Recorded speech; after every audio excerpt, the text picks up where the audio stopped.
आज जो अपन लोग कंप्लीट करने वाले हैं दैट इज अपन प्रैक्टिकल करते जाएंगे।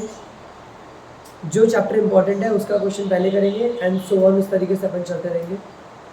1 से 1.5 घंटा अपन प्रैक्टिकल करेंगे। हर इंपॉर्टेंट चैप्टर में से कुछ क्वेश्चंस करेंगे, एक एक दो दो, ताकि आपको समझ में आ जाए कि चैप्टर क्या है। प्रैक्टिस भी हो जाएगी और उसके बाद अपन अपनी जो थ्योरी थी उसको रिवाइज करेंगे। तो इन 3 घंटे में या 2.5 घंटे में जितना भी अपन पढ़ेंगे, अपन क्या करेंगे, कल जो पेपर होने वाला है उसको एक बार से पूरा का पूरा रिकैप करके चलेंगे। जो पूरे चांसेस है थ्योरी के, मैं वो रिवाइज करवा दूंगा, सारे के सारे जो आपको पहले क्लास में करवा चुका हूँ, और कुछ प्रैक्टिकल मैं आप लोगों के साथ में करवाता चाहूँगा, जो आप लोगों को भी करना है और मैं भी करवाऊँगा। डिटेल में एक एक चीज़ नहीं करवाऊँगा, लेकिन हाँ समझा पूरा दूंगा। बात समझ में आया? जल्दी से लिखो सबसे पहले मेरे साथ क्वेश्चन नंबर 1। देखो question number 1,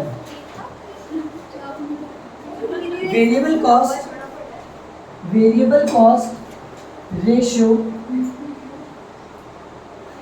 60%,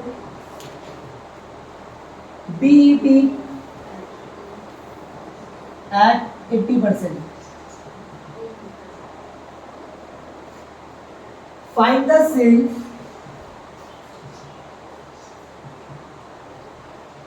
the sale when fixed cost is 2 lakh. ये एग्जाम में आया हुआ क्वेश्चन है। आपको वेरिएबल कॉस्ट दे रखा है, बीईपी दे रखा है, फाइंड द सेल, अपन को क्या ढूंढनी है? सेल ढूंढनी है। जल्दी से पहले आप लोग करो try.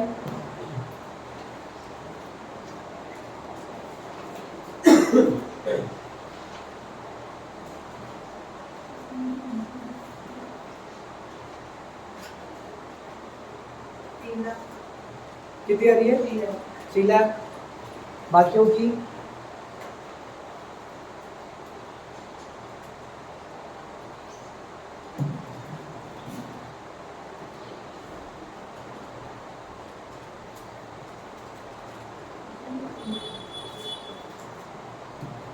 Variable cost ratio is 60%, BEP at 80%, find the sale when the fixed cost is 2 lakh।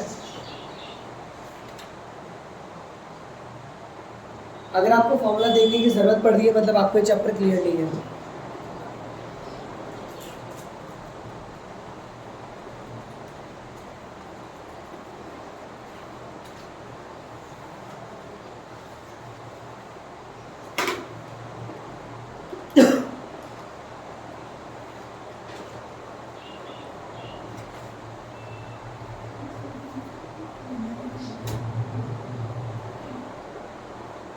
दो मिनट देखो, बीपी का फॉर्मूला होता है fix cost upon PV ratio. Variable cost कितनी है? 60%। तो पीवी रेशियो कितना होगा? 40%। ठीक है, ठीक है। उसके बाद आप लोगों को बीपी कितने पे दे रखा है? 80%। फिक्स कॉस्ट आपको दे रखी है क्या?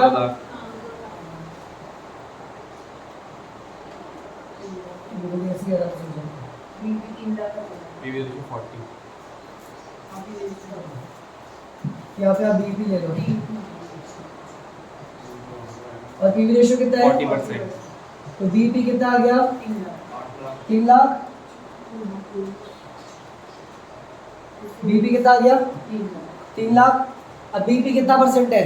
80%। तो सेल्स कितनी हो जाएगी? अगर 3 लाख तो 5 लाख आएगा बीपी। मेरा सेल्स 5 लाख आ रही है। मेरा 5 लाख आएगा। मेरा सेल्स 5 लाख आ रहा है। मेरा बीवी 5 लाख आएगा। सेल्स कितनी हो जाएगी? 5 लाख डिवाइडेड बाय, अगर बीपी 80 के लिए है तो सेल्स कितने के लिए हो जाएगी? Divided by 80%। कितनी आ रही है? 620। The answer is 6,25,000। कितनी हो जाएगी? 6,25,000। ये अपन ने क्या किया, आराम से दोबारा सुन लो। अपन लोगों को वेरिएबल कॉस्ट गिवन थी, अपन ने पढ़ा था वेरिएबल कॉस्ट और पीवी रेशियो दोनों का टोटल 100 होता है। अगर वेरिएबल कॉस्ट 60 है तो पीवी रेशियो कितना होगा 40%। अब बीपी का फॉर्मूला होता है break even point equals to fix cost upon PV ratio, fix cost divided by PV ratio. तो क्या मुझे फिक्स कॉस्ट गिवन थी, यस, पीवी रेशियो मैंने निकाल के पुट कर दिया, तो इससे मेरा क्या निकल गया बीईपी। अब ये बीईपी 80% के लिए है, तो ये अगर 80 के लिए है तो सेल्स कितने के लिए होगी 100 के लिए। बात समझ में आ गई। अगर 5 लाख 80% के लिए है तो 100 के लिए कितना होगा 6,25,000। ये क्या गई आपकी सेल। कितने लोगों ने मुझसे कर लिया ना, 2, बाकी वो क्यों नहीं आया।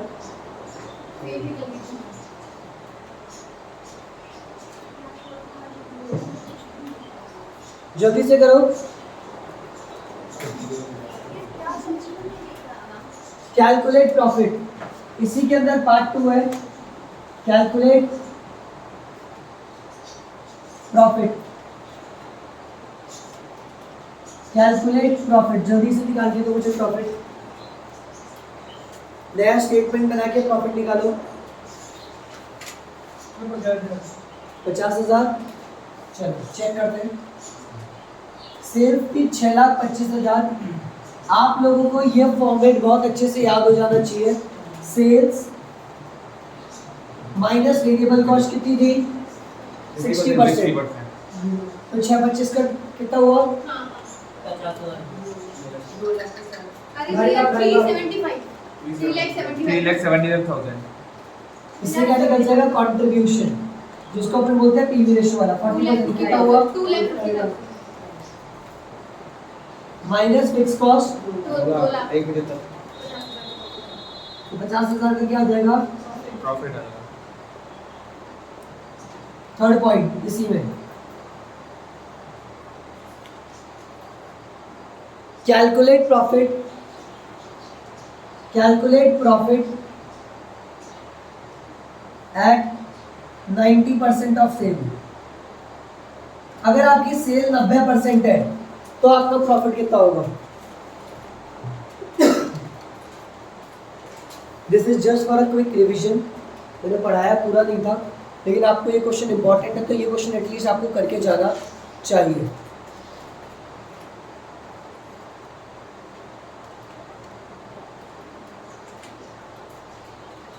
आपको पहले बहुत अच्छे से फॉर्मूले याद हो जाने चाहिए। अच्छे से बहुत बढ़िया।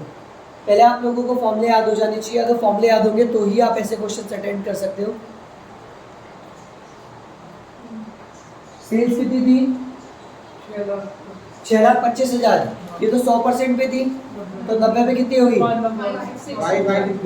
5। बस अब मुझे और कुछ चाहिए। माइनस वेरिएबल कॉस्ट 60%, छोड़ दूंगा कंट्रीब्यूशन लिखूंगा सीधा 40%। कितना आ रहा है 2,25,000। माइनस फिक्स कॉस्ट तो कभी चेंज होती नहीं है, तो माय आंसर इज 25,000। यही आ रहा है सबका। सर ये 20 नंबर का क्वेश्चन आया हुआ है एग्जाम में। अब जिसको आता होगा उसके लिए इससे आसान कोई क्वेश्चन नहीं हो सकता। और ऐसे क्वेश्चन को करने को लगभग मुश्किल से कितनी देर लगी हमें टोटल लगी है 6 मिनट, वो भी अगर अपन ने रुक रुक के किया है। ये तो ये क्वेश्चन हार्डली 1.5 से 2 मिनट का है। कोई डाउट। देखो क्वेश्चन नंबर 2, ये वो है जो आपको दोबारा प्रैक्टिस कर दे।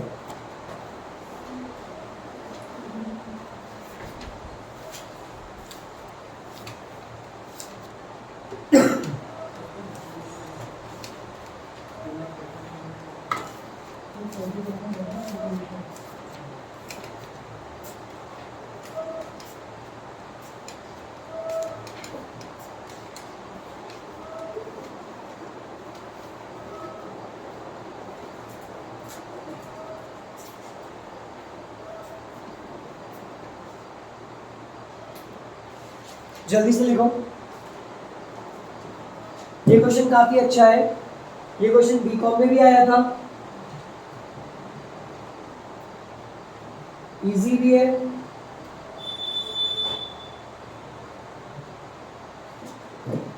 देखो question number 2,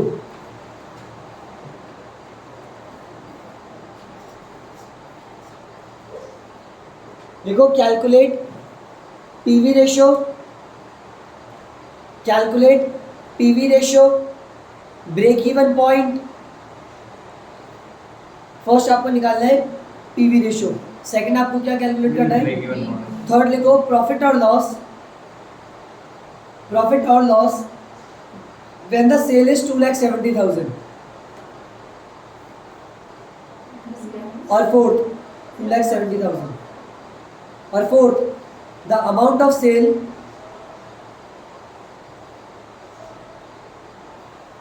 to earn a profit of 50,000, to earn a profit of 50,000। ये सारी चीज़ें आपको कैलकुलेट करनी है 20 नंबर के लिए। और आपको डेटा दे रखा है 2016, 2017, सेल दे रखी है 2 लाख,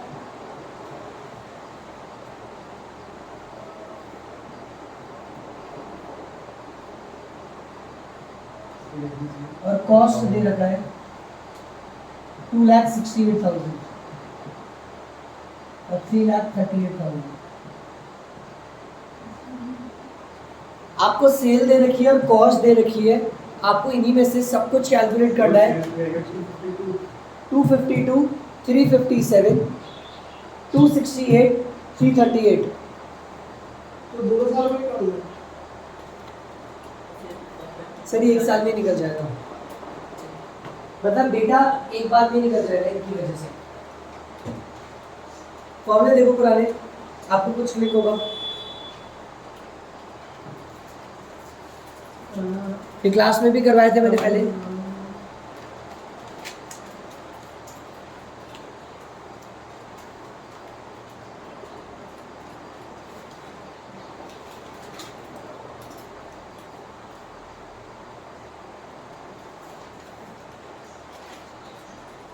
तो 33.3 पूरा कर लो।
हो गए क्या सर? यहाँ पे आप एक फॉर्मूला लगा सकते थे, पीवी रेशियो निकालने का एक फॉर्मूला होता है, जो फॉर्मूला बोलता है that is change in profit divided bye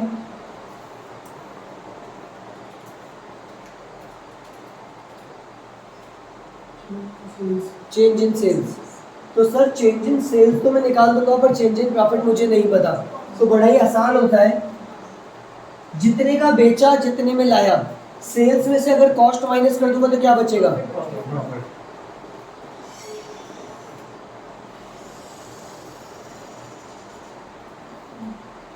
252 में से 268 माइनस करो, माइनस का 16,000 दैट इज लॉस था मुझे, और 357 में से 338 करो तो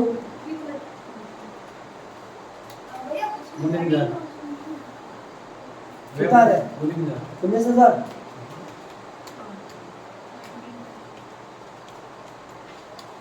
फॉर्मूला लगाता हूँ चेंज इन प्रॉफिट कितना हुआ? पहले मैं माइनस 16,000 में था प्लस 19,000 में हूँ, तो कितने का फायदा हुआ टोटल? 19 प्लस पागल हो रही हो क्या? 35,000।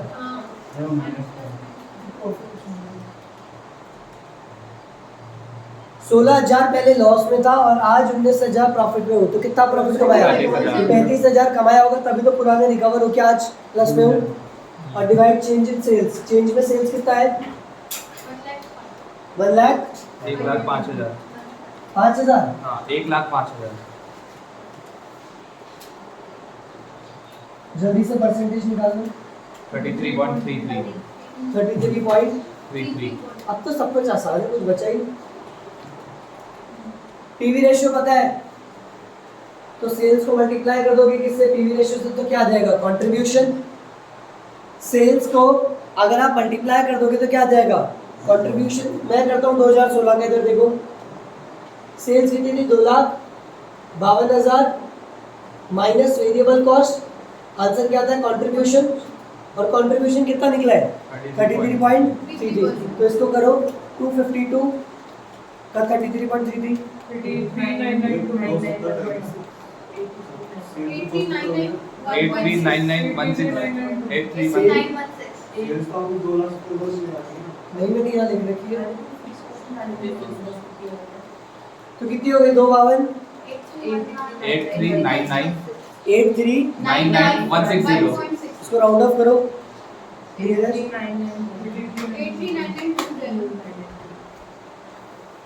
84 लिख दूँ इसको? अगर आप 252 का 1/3 करोगे तो कितना आ रहा है? 84 आएगा। सर इसलिए बता रहा हूँ क्योंकि आप लोग नियरेस्ट पॉइंट तक नहीं पहुंचे। ट्राई कर लो 252 3 बार 0 मल्टीप्लाई बाय 33.33 आपका आंसर 84 ही आएगा। ठीक है, माइनस फिक्स कॉस्ट। क्या हमें फिक्स कॉस्ट दे रखी है? प्रॉफिट और प्रॉफिट। पर हमें प्रॉफिट दे रखा है कितना था? पहले वाले में लॉस में थे हम कितना? 16,000। तो मुझे बताओ 84 का कंट्रीब्यूशन था, फिक्स कॉस्ट क्या हुई होगी कि लॉस आ गया होगा? 1 लाख। तो मेरी फिक्स कॉस्ट कितनी होगी? 1 लाख। बोलो डन। मैंने फॉर्मूला निकाला है 98,810 आ रहा है। तो सही कर रहे हो ना, गलत कर रहे हो? फॉर्मूला तो यही है भैया। पॉइंट्स गलत कर रहे हो। अब इधर देखो सर, मैंने फिक्स कॉस्ट सही निकाली है गलत निकाली है, कैसे चेक कर सकता हूँ? मैं दूसरे साल का भी निकाल लूंगा। सेल दे रखी थी 3,57,000 माइनस वेरिएबल कॉस्ट, आंसर आएगा कंट्रीब्यूशन। अब कंट्रीब्यूशन कितना था? 40% नहीं 33.33। तो इसका भी करो जल्दी से 33.33 तो 1,19,000। 1,19,000 माइनस फिक्स कॉस्ट पता नहीं और प्रॉफिट जरूर पता है कितना है। प्रॉफिट कितने का? तो 19,000 का। तो जब 1,19,000 कमाया, कुछ फिक्स कॉस्ट होगी, बचा कितना? 19। तो मेरी फिक्स कॉस्ट कितनी हुई? 1 लाख रुपए। 1 लाख रुपए। ये हुआ सेकंड पार्ट खत्म। थर्ड पार्ट पे हमसे क्या पूछा था? 2,70,000। सेल अगर 2,70,000 की हो जाए तो प्रॉफिट कितना होगा? तो ये लो, सेल कितने की बोली है? 2,70,000।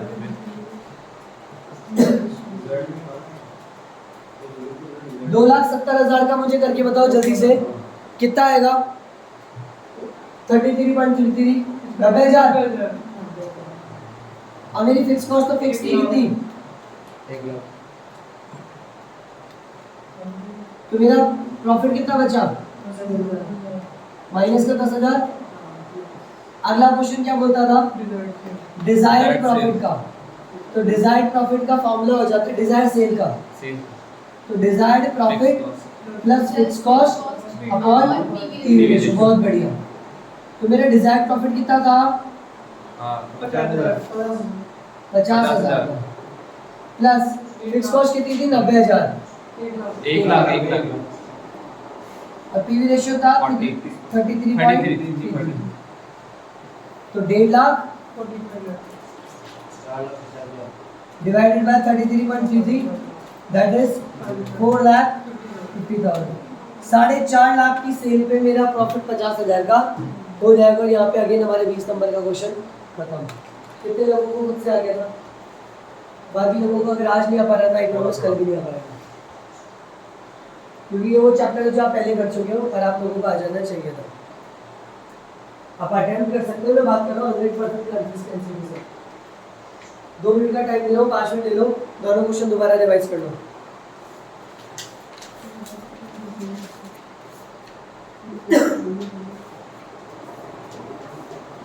मेरे पे पॉइंट दे दीजिए तो फर्क पड़ता है क्या? नियरेस्ट कर दीजिए, नियरेस्ट कर देना बस।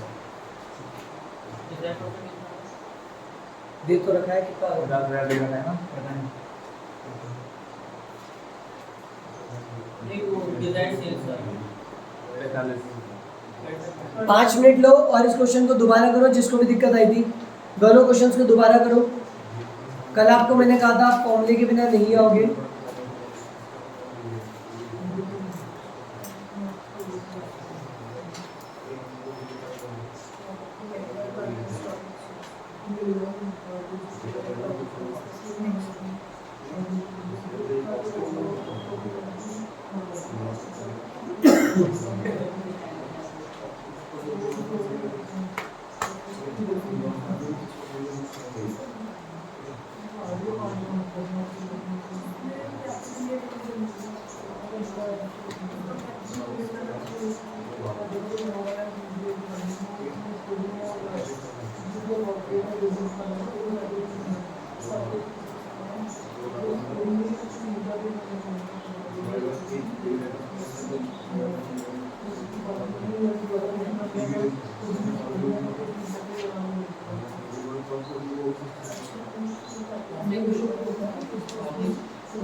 कर ले सर कर ले आगे ना देखो पूछो तो इसमें फिक्स कॉस्ट का फॉर्मूला है the sales into PV ratio minus profit minus profit is मैं मैंने यही लगाया था, इससे मेरा फिक्स कॉस्ट निकला ही नहीं। यार तुम लोग है ना आधी अधूरी बातें करोगे तो कहाँ से निकलेगा? मतलब वो जो चीज़ सही है उसको उल्टा ले जाओगे और फिर गलत निकालोगे तो टाइम वेस्ट करोगे। कौन सी चीज़ से नहीं निकला? ये इस वाले फॉर्मूले से आपने फॉर्मूला सेल्स कितनी थी सेल्स की मैंने इस वाली और टाइम निकाल दो तुम। कौन सा क्वेश्चन था? सेकंड या थर्ड? सेकंड वाला कौन सा वाला? जहाँ पे तुमको क्या कैलकुलेट करना था? फिक्स कॉस्ट सेल्स कितनी थी इनटू और पी रेशियो कितना दिया? 33 पॉइंट ठीक है। 84,000 ठीक है। कंट्रीब्यूशन प्रॉफिट कितना था? तो माइनस ठीक है निकाला मैंने। Sales into P ratio minus इधर जाके प्लस हो जाएगा तो प्लस कितना होगा?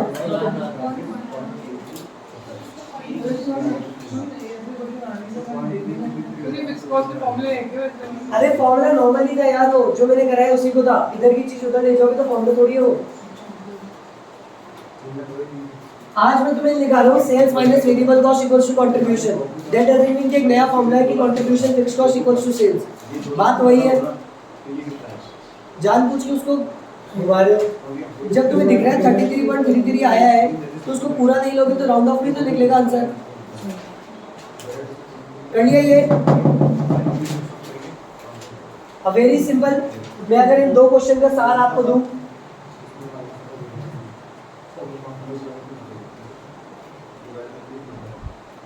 तो आप लोगों को सिंपल सी बात थी, अगर ये क्वेश्चन करना है तो आसानी से हो जाएंगे, बस फॉर्मूले याद कर लो। और फॉर्मूले क्या थे? Sales minus variable cost contribution minus fix cost profit. आधे फॉर्मूले तो यहीं से बन जाते हैं। उसके बाद अपन ने करा था पीवी रेशियो का फॉर्मूला होता है कंट्रीब्यूशन अपन सेल्स आ गया, कंट्रीब्यूशन अपन सेल्स, और एक और करा था चेंज इन कॉस्ट प्रॉफिट अपन चेंज इन सेल्स। बस इन तीनों फॉर्मूले से तो अपन ने क्वेश्चन खत्म कर लिया था। एक डिजायर्ड प्रॉफिट का और किया था, desired profit plus fix cost divided by PV ratio, खत्म। और ब्रेक इवन पॉइंट का फॉर्मूला क्या आ जाता है? Fix cost upon PV ratio. और यूनिट्स में निकाल लो, कंट्रीब्यूशन डिवाइड से कर देना। तो एडिशन का किसका? एडिशन एडिशनल सेल का कौन सा क्वेश्चन होगा? कोई फॉर्मूले नहीं बनेगी, अब ऐड कर देना बस, बिना फॉर्मूले की हो जाती है। और पूरी मार्जिनल कॉस्टिंग सिर्फ एक फॉर्मूले से हो सकती है। अगर आप दिमाग लगा दो, sales minus variable cost equals to contribution plus fix contribution plus profit plus fix cost. इससे पूरे से आपकी पूरी की पूरी मार्जिनल कॉस्टिंग खत्म हो सकती है। सेल्स माइनस वेरिएबल कॉस्ट और प्रॉफिट प्लस फिक्स कॉस्ट।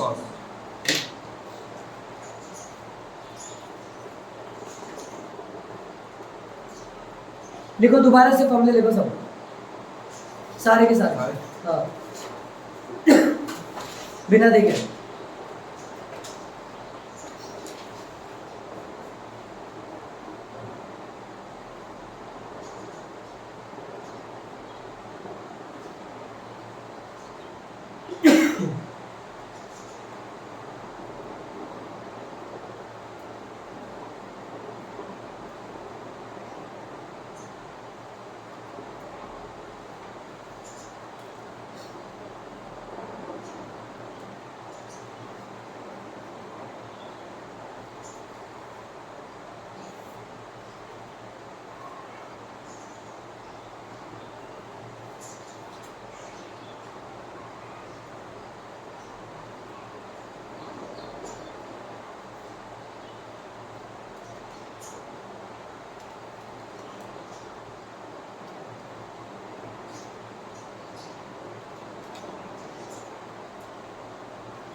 ठीक है सब में? चलो अब अपन देखो डिटेल में तो नहीं, लेकिन आप लोगों के प्रैक्टिस हो गई होगी इन दो क्वेश्चनों से, और ये वो दो क्वेश्चन थे जो आपके एग्जाम लेवल पे आ चुके हैं। ठीक है, अब अपन चैप्टर स्टार्ट करेंगे कौन सा? EOQ। ये वो चैप्टर्स हैं जो मैं आप लोगों को बोल रहा हूँ जो आपको अच्छे से करके जाना है। That is valuation of inventory. तो अगर आपने पढ़ लिया हो सारे के सारे चैप्टर, शाम को बैठ के दोबारा से ये चैप्टर्स के क्वेश्चंस तो करके जाना। तो चैप्टर 2 अपन कौन सा स्टार्ट करेंगे अभी? EOQ।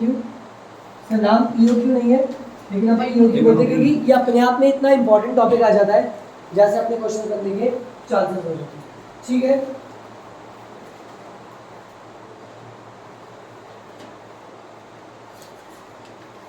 EOQ की full form economic order quantity, मतलब एक बार में कितना मंगाया जिससे हमारी ऑर्डरिंग कॉस्ट और कैरिंग कॉस्ट मिनिमम हो। बात समझ में आ गया? अब इधर देखो, आपसे क्वेश्चन बोलता है annual demand of a particular inventory is 10,000 unit, मतलब आपको डिमांड कितनी दे रखी है? 10,000 यूनिट।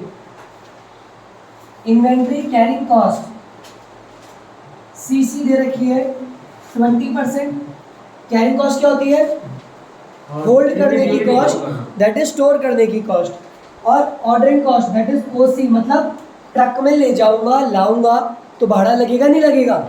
अच्छा मुझे बताओ, अगर मैं एक ट्रक में एक डेयरी मिल्क लेके आऊँ तो क्या वो एक डेयरी मिल्क के हिसाब से पैसे लेगा या चक्कर के हिसाब से पैसे लेगा? उसको फर्क नहीं पड़ता। तो एक डेयरी मिल्क रख लिया 50 ट्रक, तो बोलेगा पूरा ट्रक भर दे, मैं तो जयपुर से दिल्ली के इतने पैसे लेता हूँ। बात समझ में आया? तो ऑर्डरिंग कॉस्ट कितनी है? 40, ध्यान से सुनना, 40 पर ऑर्डर।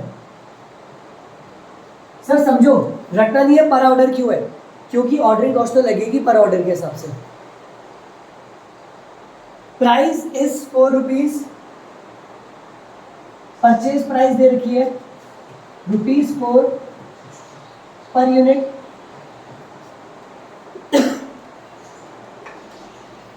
ठीक है, अब क्वेश्चन में twist. However supplier is willing to give discount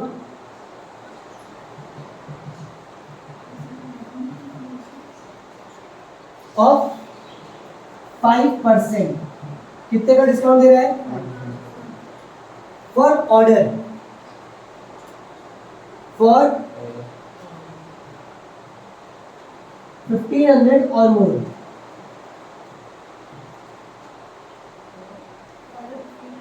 अब ये बोल रहा है कि अगर आपने 1500 यूनिट से ज्यादा खरीदा तो वो सप्लायर बोलता है भैया मैं तेरे को 5% का क्या दूंगा?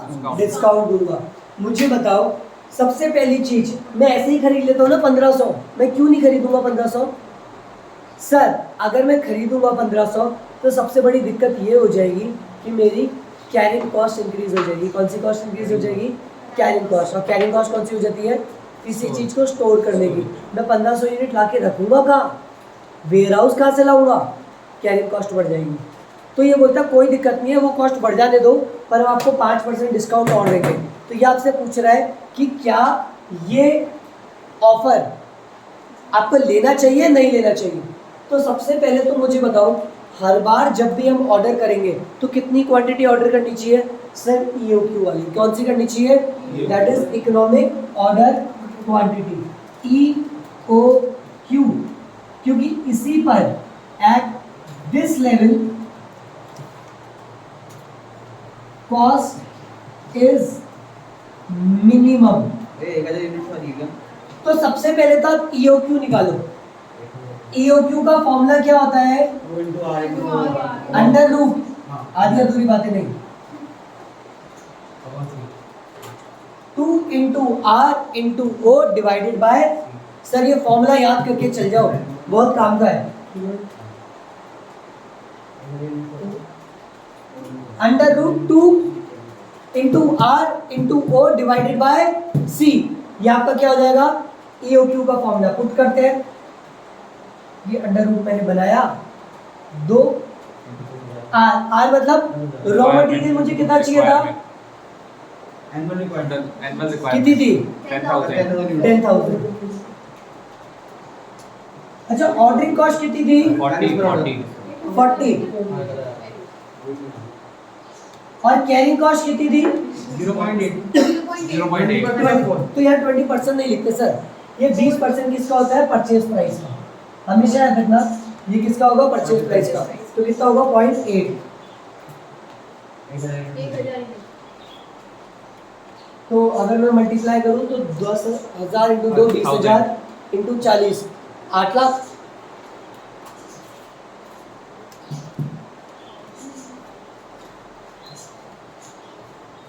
अपन 0.8। तो करो कितना आ रहा है? 1000 आएगा। इसको करने पे तो मेरे ख्याल से 10 लाख आ जाएगा। और 10 लाख का अंडर रूट करोगे तो 1000 आ जाएगा। सर आपको कुछ नहीं करना, अंडर रूट निकालना सीखना नहीं है, अपने कैलकुलेटर पे क्या करना है 10 लाख दबाना है और उसके बाद रूट दबा देना है। और ये 10 लाख कैसे आया, 8 लाख को डिवाइड कर दो 0.8 से तो आपका 10 लाख आ जाएगा, अंडर रूट दबा दो तो आप क्या देंगे 1000 यूनिट। बोलो बात समझ में आया? तो मतलब अगर हर बार मैं ऑर्डर करता हूँ तो कितनी क्वांटिटी करनी चाहिए सर? 1000 क्वांटिटी ऑर्डर करनी चाहिए हर बार। जब भी आप ऑर्डर करोगे तो कितनी क्वांटिटी ऑर्डर करोगे सर? 1000 यूनिट्स को आप ऑर्डर करोगे ही करोगे। बोलो बात समझ में आई? व्हेनेवर वी ऑर्डर हम कितनी कॉस्ट करेंगे 1000, क्योंकि 1000 के यूनिट पे हमारी कॉस्ट एकदम मिनिमम आएगी। प्रूफ करके दिखाऊं? अगर मैं 1000 यूनिट करूंगा ना मेरी कॉस्ट सबसे कम आएगी। सर प्रूफ करके दिखा दो, इधर देखो मुझे बताओ। अगर मैं कॉस्ट निकालता हूँ टोटल कॉस्ट, सबसे पहले बताओ यूनिट कितनी मंगा रहा हूँ? 10,000 1000 वो तो बेटा पूरे साल की है। 1000 एक यूनिट कितने का? 4 कितने हो गए? 4000। एक तो ये खर्चा हो गया। Ordering cost 40। मुझे बताओ एक ऑर्डर की कितने खर्चा लगता है? 40। मुझे पूरे साल में कितना चाहिए? 10,000। एक बार में कितना मंगा रहा हूँ? 4000। 1000। ईओक्यू कितना निकला था? 1000। तो मुझे एक बात बताओ, मैं एक बार में 1000 मंगाता हूँ, टोटल 10,000 चाहिए तो कितनी बार ऑर्डर करना पड़ेगा? 10 बार। R/EOQ दैट इज 10,000 पूरे साल में चाहिए, 1000 एक बार में मंगा रहा हूँ इंटू एक ऑर्डर की खर्चा है 40, तो ये हो गया आपका 400। हाँ 400 हो गया। तो 4000 तो यहाँ लग गया और 400 का लग गया ऑर्डरिंग कॉस्ट। अब निकालेंगे कैरिंग कॉस्ट। ये तो थी आपको लाने ले जाने की खर्चा। अब बात करेंगे कैरिंग कॉस्ट हार्डवेयर। अब बात करेंगे carrying cost that is store करने की कॉस्ट। मुझे बताओ स्टोर करना कितना है? एक बार में कितना मंगा रहा हूँ? 1000। तो ऑब्वियसली बात है स्टोर भी कितने को करूँगा? 1000 को। अब ऑल टाइम पूरे 1000 थोड़ी रहेंगे, इसलिए अपन डिवाइड करते हैं 2 से कि ऑन एन एवरेज कितना रहेगा इनटू एक ऑर्डर। एक की कॉस्ट कितनी थी? 0.8। तो 1000 divided by 2 500 into 8 that is equals to 400। तो सर आपकी टोटल कॉस्ट हो गई 4000 प्लस 400 प्लस 400 दैट इज क्या? 40,000 होगा टोटल कॉस्ट में परचेज वाला। ये हाँ 10,000 एक बार का निकाल दो। अरे मैं एक बार का निकाल लो, आप इसको ये लो, ये करके निकाल लो, आप ये करके निकाल लो। तो बात करो सिर्फ एक बार की। आप दोनों मेथड से करोगे कोई दिक्कत नहीं आएगी। बस आपको यहाँ पे लिखना होगा फॉर दिस ईओक्यू, या फिर अगर आप लिखते हो तो यहाँ पे लिखो टोटल कॉस्ट का ओवरऑल एनुअल रिक्वायरमेंट। आप आर क्या लेते हो? मैंने यहाँ पे ईओक्यू लेके करा था, वो भी गलत नहीं है। तो अगर आप इसको 40 लेते हो तो ये आपका कितना आ जाएगा? 40,800। ये आपकी पूरे साल की कॉस्ट। एक खासियत बताओ ईओक्यू की, क्या ये दोनों? सर एक बार में हम इतना ही ऑर्डर करते हैं ना, रुको रुको, एक बार में तो इतना ही ऑर्डर कर रहे हैं। और आपने वो वाली चीज़ पढ़ी थी कल वर्किंग कैपिटल में, पैसा लगेगा वापस आएगा। तो एक बार में कितना लग रहा है आपके पास? आप स्टोर एक बार में कितना करोगे? 1000 यूनिट, क्योंकि जब वो बिक जाएंगे तभी तो दूसरे आएंगे। फॉर एग्जाम्पल मुझे बताओ पूरे साल में मुझे कितने बैग्स की रिक्वायरमेंट होती है, पर क्या मैं पूरे साल में पूरे बैगों को स्टोर करके रखता हूँ? क्या बैग आते हैं, बैग उगाते हैं एट अ टाइम, तो मुझे कुछ स्पेसिफिक क्वांटिटी को स्टोर करना होगा, that is order carrying cost. Clear? ये खत्म हो रहा है। अब मेरी बात इंपॉर्टेंट ध्यान से सुनो। एट ईओक्यू, एट ईओक्यू चाहो तो एग्जामिनर को लिख देना, उस पर अच्छा इंप्रेशन पड़ेगा। और अगर आप थ्योरी क्वेश्चन अटेम्प्ट करते हो तो वो थ्योरी में भी आपको मार्क्स दे सकता है। अगर आपने प्रैक्टिकल में एक अच्छी लाइन लिखी है तो लिख लो जल्दी से एक अच्छी लाइन। सर ये अच्छी लाइन क्या है? आप लोगों को इसके अंदर लिखना है एट ईओक्यू, जल्दी से लिखो eight EOQ, eight EOQ the carrying cost and ordering costs are always equal and always minimum.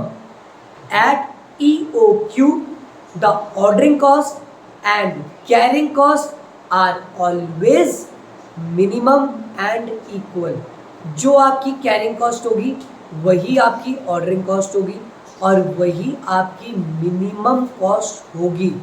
इसीलिए बोला जाता है कि जब भी ऑर्डर करो EOQ क्वांटिटी पे ऑर्डर करो, because at EOQ the cost is minimum. बोलो बात समझ में आया? क्वेश्चन यही खत्म हो जाता अगर ये आपको आगे की लाइन नहीं देता कि आप अगर 15,000 यूनिट 1500 यूनिट ऑर्डर करते हो तो आपको क्या मिलेगा? 5% का डिस्काउंट। मुझे बताओ 1000 के अलावा मैं कहीं भी जाऊंगा तो क्या मेरी कॉस्ट ज़्यादा आएगी? और 1000 से कम पे भी कॉस्ट ज़्यादा आएगी। सर कम पे ज़्यादा क्यों आएगी? मेरी बात ध्यान से सुनो। अगर मैं बढ़ा देता हूँ तो माल ज़्यादा आएगा, स्टोर करने में कॉस्ट ज़्यादा लगेगी। अगर मैं कम मंगवाता हूँ तो चक्कर ज़्यादा लगेंगे, ऑर्डरिंग कॉस्ट ज़्यादा लगेगी। यस और नो? बात समझ में आया? फॉर एग्जाम्पल मैं यहाँ पे ज़्यादा बच्चों को पढ़ाता हूँ तो मुझे स्पेस ज़्यादा चाहिए। बात समझ में आ रही है? स्पेस ज़्यादा चाहिए, स्टोरेज का खर्चा होगा। और अगर मैं कम बच्चों को पढ़ाऊँ तो मुझे ज़्यादा बार पढ़ाना पड़ेगा, दैट इज़ ऑर्डरिंग कॉस्ट ज़्यादा लगेगी। बात समझ में आया? दैट इज़ EOQ पे मिनिमम होती है। लेकिन अगर आज हमारा आगे का क्वेश्चन देखिए, इसने आपको क्या बोला था? हम डिस्काउंट दे रहे थे कितने का? 5%। कब दे रहे थे? अगर वो कितने यूनिट मंगा रहा था तो बस हर जगह 1500 कर दो।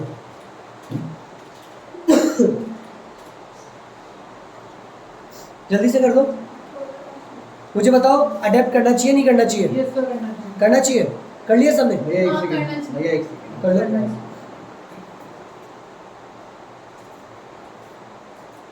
डिस्काउंट कितना दे रहा है? 5%। तो जो चीज कितने की आती थी 4 रुपए की, वो कितने की हो जाएगी?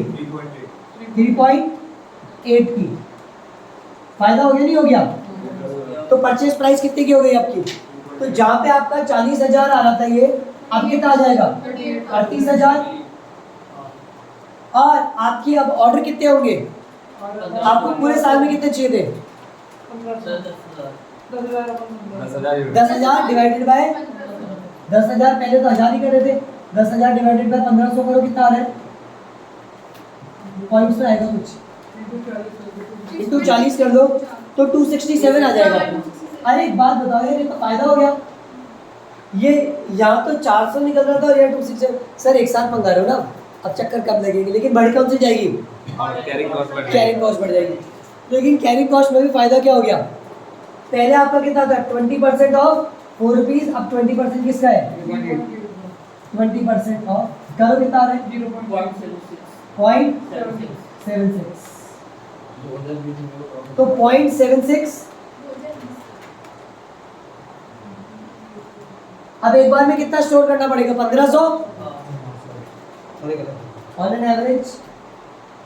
कितना आ रहा है? ये आपका बैठेगा 570। सौरभ ज्यादा हो गया, यही तो मैं समझा रहा था। अगर आप ऑर्डरिंग कॉस्ट को कम करोगे तो कैरिंग कॉस्ट बढ़ जाएगी, कैरिंग कॉस्ट को कम करोगे तो ऑर्डरिंग बढ़ जाएगी। लेकिन हम कर ही क्यों रहे हैं सर जब EOQ पे मिनिमम आता है? क्योंकि इस बार हमारे को डिस्काउंट मिला है। अगर डिस्काउंट नहीं मिलता ना तो गारंटी बात है यही कमाती कॉस्ट। लेकिन आप कैलकुलेट कर लो कितनी आ रही है टोटल? 38। ओहो, कहाँ वहाँ पे इतनी सारी कॉस्ट लग रही थी 40,800 और यहाँ कितनी लग रही है? 38,837। फायदा हुआ या नहीं हुआ? हाँ जी सर बिल्कुल फायदा हुआ। तो इसीलिए हमारे को ये एक्सेप्ट कर लेना चाहिए। अगेन एग्जाम के पॉइंट ऑफ व्यू से लिखो नोट। ये नोट आपको एग्जाम में जरूर जरूर जरूर लिखना है, जल्दी से लिखो।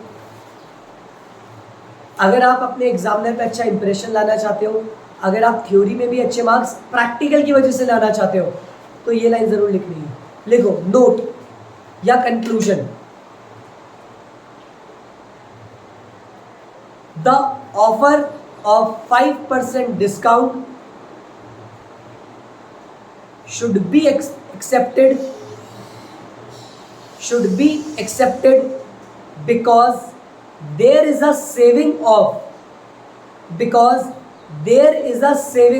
क्वेश्चन वहां पे खत्म नहीं होगा, इस सॉल्यूशन को आपको ये लाइन लिखनी होगी। there is a saving of। अब डायरेक्ट सेविंग भी नहीं लिखोगे, कैसे लिखोगे? there is a saving of कैसे लिखोगे? 40800 माइनस 38837 इक्वल्स टू कितना आ रहा है? 1963। ठीक है, तो आपने क्या लिखा? कंक्लूजन में क्या लिखा? The offer should be accepted because there is a saving of 1963। यहाँ पे आपका क्वेश्चन फिनिश होगा। बिना कंक्लूजन के आप क्वेश्चन को एंड नहीं करेंगे। बोलो बात समझ में? रुपीस लगाना जरूरी है। अब कुछ इंपॉर्टेंट पॉइंट्स जो आपके प्रेजेंटेशन में मार्क्स इंप्रूव करेंगे। फर्स्ट, कोई भी क्वेश्चन 20 नंबर का है, नए पेज से स्टार्ट होगा, मिड पेज से आपका कोई भी क्वेश्चन स्टार्ट नहीं होगा। वैल्यूज़ का बहुत अच्छे से ध्यान देना है। कब यूनिट लगाना है तो यूनिट लिखोगे, कब रुपीस लगाना है तो आप रुपीस लिखोगे। अगर आपका जैसे कभी कभार रॉ मटेरियल दिया होता है किलोग्राम में किसी भी चीज़ में, तो आप किलो लिखोगे। मीटर में दे रखा तो मीटर लिखोगे। कोई चीज़ लीटर में दे रखी है तो लीटर लिखोगे। बिना यूनिट्स के आप उसको प्रेजेंट नहीं करोगे। स्टेप आप एलिमिनेट नहीं करोगे कि एग्जामिनर तो समझ जाएगा, नॉर्मल मैथमेटिकल कैलकुलेशन दिखाओगे। फोर्थ थिंग, जो कैलकुलेशन आप कर रहे हो वो सारी कैलकुलेशन आपके पेपर में दिखनी चाहिए बाय रेफरिंग वर्किंग नोट। आपको क्या दिखाना है? बड़ा सा लिखोगे वर्किंग नोट और सॉल्व करके दिखाओगे। और जब आप मेन क्वेश्चन पे दिखाओगे तो वहाँ एक छोटी सी लाइन लिखोगे रेफर वर्किंग नोट, ताकि एग्जामिनर को कोई भी दिक्कत नहीं है। ये छोटे छोटे पॉइंट्स आपके एग्जाम में मार्क्स बहुत ध्यान देते हैं। ये गलतियाँ करते हैं हम, तभी हम कभी 80-90 के प्लस ऊपर नहीं पहुँच पाते। आप पूरा क्वेश्चन भी सही कर लोगे तब भी 17-18 ही मिलते हैं, क्योंकि आप छोटी छोटी मिस्टेक कर लेते हैं। एग्जामिनर को अपनी तरह ले पर्सन समझो, वो पहली बार क्वेश्चन पढ़ रहा है। अगर उसको सब कुछ सीधा दिख जाएगा तो वो आपको मार्क्स दे देगा, और अगर सब कुछ सीधा नहीं दिखेगा तो वो मार्क्स नहीं देगा। बोलो यहाँ तक क्लियर? हम लोगों ने कौन कौन से 2 इंपॉर्टेंट चैप्टर्स के क्वेश्चंस करे? पहला हमने किसका करा? PV ratio, that is break even point वाला। सेकंड हमने करा ईओक्यू। ईओक्यू का एक और क्वेश्चन करेंगे और प्रैक्टिकल पार्ट अपन नेक्स्ट शिफ्ट करेंगे। ठीक है, जल्दी से अगला क्वेश्चन लिखो।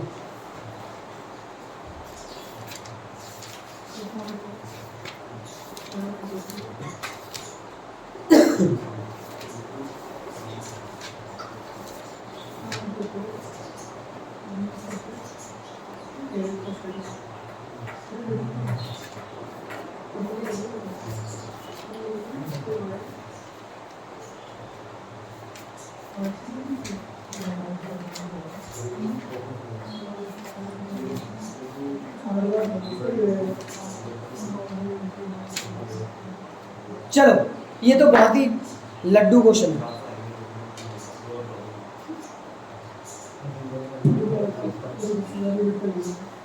एग्जामिनर को फ्री में मार्क्स बांटने होंगे तो ये क्वेश्चन दे दिया, तो दे दिया। तो समझ नहीं आ रहा होगा कि बच्चों को मार्क्स कैसे मिलेंगे, इसमें बोले ये लो कैसे कर लो, वो इम्पोर्टेंट नहीं है। That is your presentation. आप ए और बी पार्ट भी कर सकते हो, आप मिड में लाइन खींच के इधर और इधर भी कर सकते हो, जैसे आपकी इच्छा हो, कोई दिक्कत की बात नहीं है। बस समझ में आना चाहिए सामने वाले पर्सन को। ठीक है, ये क्वेश्चन करें आप अगला, जल्दी से लिखो। ऑर्डरिंग कॉस्ट 100 पर order. Ordering cost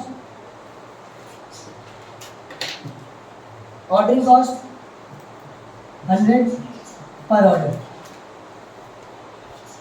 cost per tube, tube की बात हो रही है।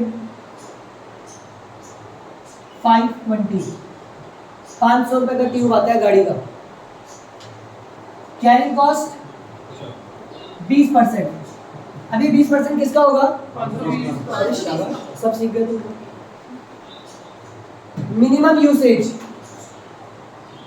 Mini 50 tube per week. Minimum कितने ट्यूब यूज आते हैं? 50 हर हफ्ते। मैक्सिमम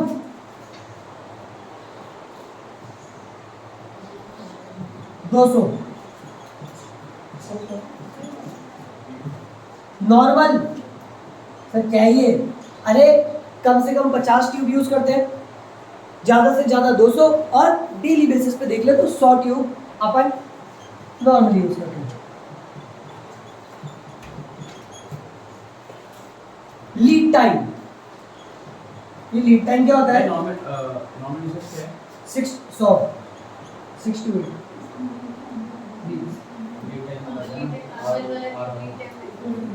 सर ये लीड टाइम क्या होता है? अरे सिंपल सी बात, अगर आज ऑर्डर करूंगा तो कितने टाइम बाद मेरा ऑर्डर मुझे रिसीव हो जाएगा।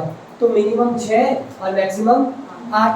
अपन जैसे कोई काम कराते तो ऐसे नहीं बोलते, मैं आपको चैप्टर कराऊंगा 4 से 6 दिन में हो जाएगा, दैट इज मिनिमम 4 दिन और मैक्सिमम, अपन ने जैसे मेगा क्लास ली थी तो अपन क्या बोलते थे, duration will be 4 to 6 hours, that is minimum of 4 hours maximum of 6। तो लीड टाइम भी क्या दे रखा है, 6 to 8। चलो कैलकुलेट EOQ,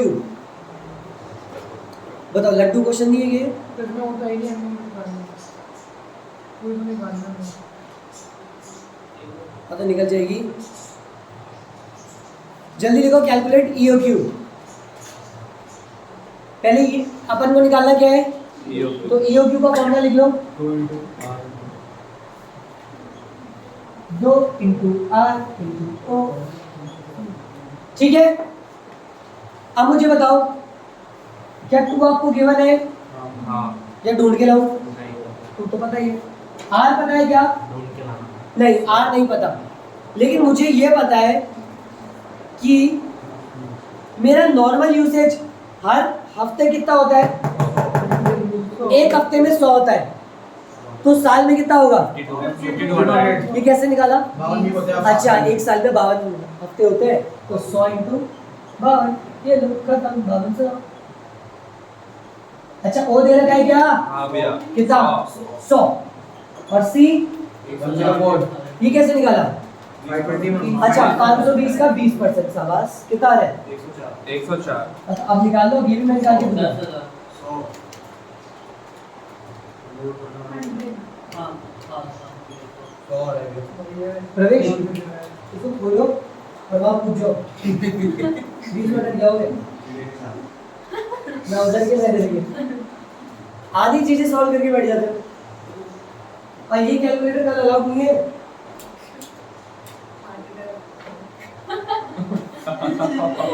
वाले 8 का आ जाएगा इसको देखने क्यों बोल रहा था।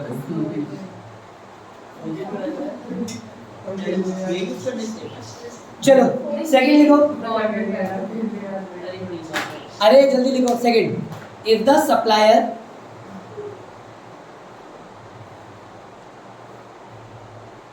Supplier is ready to supply required quarterly consumption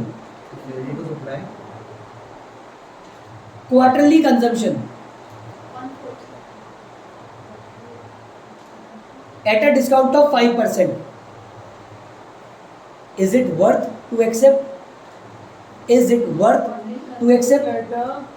क्या 5%। डिस्काउंट ऑफ 5%, वो क्वार्टरली सप्लाई करने को रेडी है और 5% का डिस्काउंट दे रहा है, तो सबसे पहले मुझे बताओ आपकी एनुअल रिक्वायरमेंट कितनी है, 5200। ये तो पूरे साल की है, तो एक बार की कितनी होगी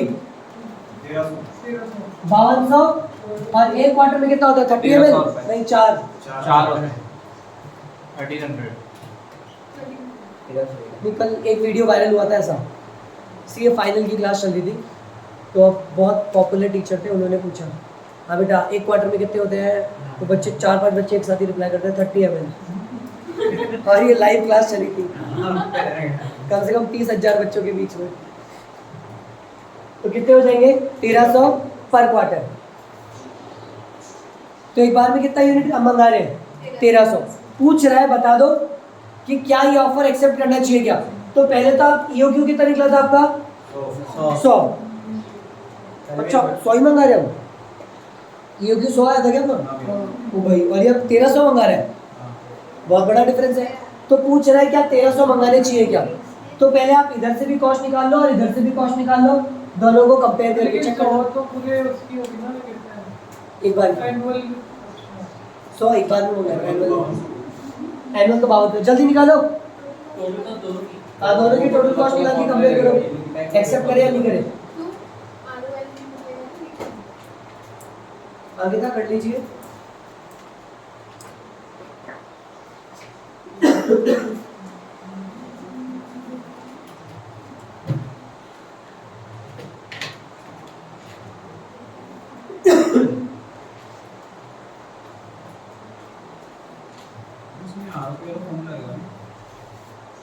वो ही दो जो पिछले क्वेश्चन में करा वही करना है, लीड टाइम वाले लीड टाइम क्यों कंपेयर कर, पहले कॉस्ट निकाल दोनों की, तो इसमें जो 8 लेंगे पहले उसमें 1300 रुपये करेंगे ना, क्यों? एनुअल रिक्वायरमेंट थोड़ी करनी है ऑर्डर का दे देता अरे तो एनुअल रिक्वायरमेंट लेके चलो ना, वो तो सेम रहेगी। आपको तो बस ऑर्डरिंग कॉस्ट और कैरिंग कॉस्ट चेक करनी है। उसका तो ये कॉस्ट निकालना है ना, टोटल कॉस्ट। हाँ। उसमें 1300 रुपये बाई 20 करेंगे क्योंकि अपन को कंपेयर तो अपन उसको ऑर्डर नहीं अरे तो एक बात बताओ, 1300 से आप करोगे तो ये 1300 4 बार मंगाओगे और वो आएगी 520 की। वो आप 100 मंगाओगे वो भी कितने की आएगी? 520 की। तो वहाँ पे कॉस्ट का फर्क ही नहीं पड़ता ना। यहाँ पे अपन टाइम लेके अपन थोड़ी ले रहे हैं। समझ में? आज एक बात बताओ, मैं 10 चॉकलेट 10 रुपए की आज दे रही हूँ या एक चॉकलेट एक 10 रुपए की रोज हुई लगेंगे तो कितने? 100 रुपए। टाइम लेके मनी लेता तो इम्पैक्ट पड़ता ही। आपको तो ऑर्डर का कैरिंग का देखना।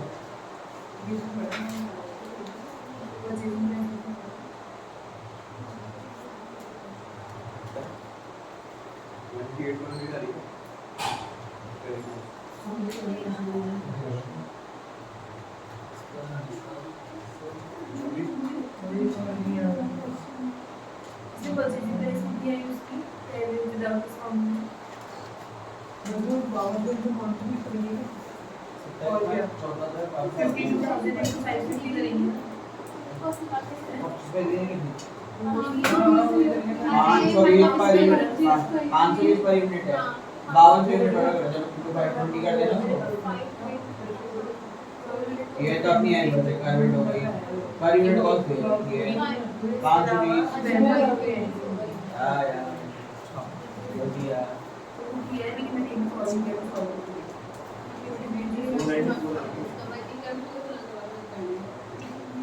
मैंने कल बैठ के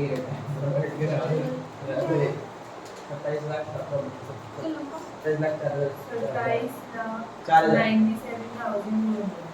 है। ये किसका बता रही तू? डिस्काउंट है विदाउट डिस्काउंट वाला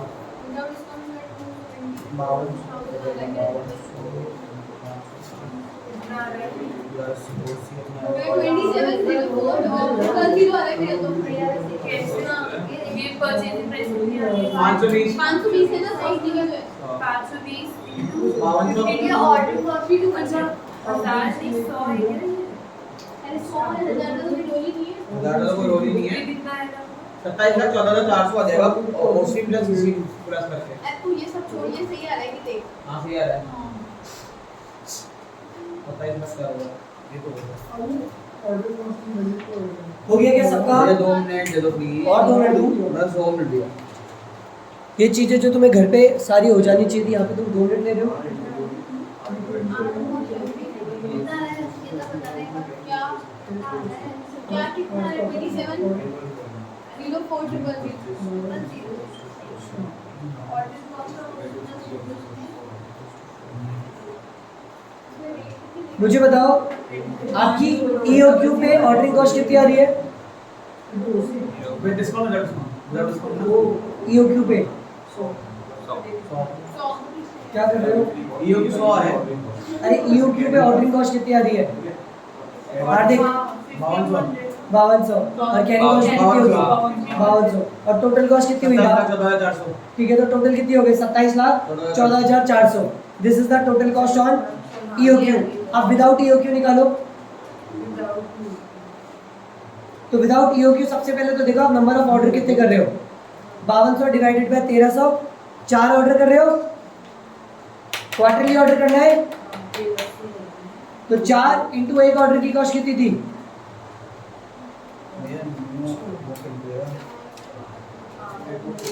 हर्षिता कितना आया? जल्दी करो। मैं क्या पूछ रहा 28 है 494 28,280 गलत है। ऑर्डरिंग कॉस्ट कितनी है? 400 हां और carrying cost? 3,70,000 carrying cost carrying cost है ये 395.2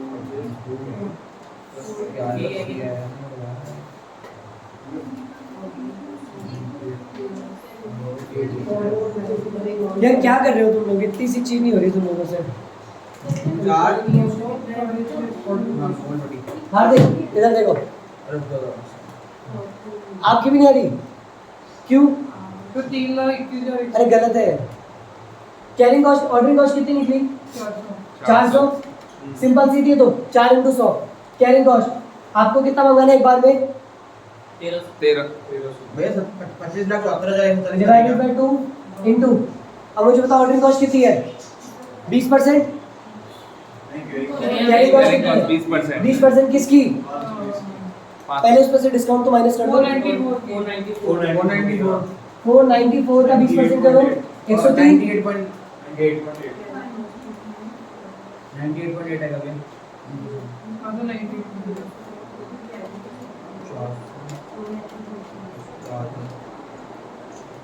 कितना आ रहा है? 98.8 करो कितना आ रहा है? टोटल कॉस्ट हो जाएगी 25,74,140 पूरे 30,74,040 है 64,220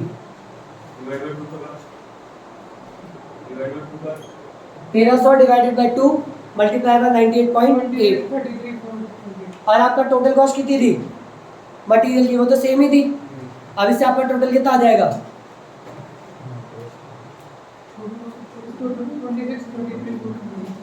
26 33 420। अब मुझे बता ज़्यादा है कम है? कम है तो order should be accepted. Order क्या आ जाएगा? एक्सेप्टेड रहेगा। ठीक है, कितने लोगों का नहीं हुआ अभी तक? हाथों पकड़ लो एक बार। ओरिजिनल वाले की 27 चलती सारी थी। हाँ, कितने लोगों का नहीं हुआ अभी तक? सबका हो गया? मैं 26,33,420 ये 5-5 मिनट के क्वेश्चन में तुम 2-2 घंटे लगा रहे हो, और जो पिछला क्वेश्चन पहले किया उसमें तुम गलतियां कर रहे हो। क्या गलती हुई थी आज आप? वो पिछला वाला गलत हो रही है। क्या गलती करी थी? डिवाइडेड बाय 2 नहीं किया था? क्यों भैया? एवरेज कॉस्ट लोगे ना, पूरे साल थोड़ी 1300 को स्टोर करते रहोगे। शुरू में ज्यादा होगा, बाद में कम भी तो होगा। आगे लिखो, कैलकुलेट रीऑर्डर लेवल 1600। बहुत बढ़िया। 4th, calculate maximum stock level.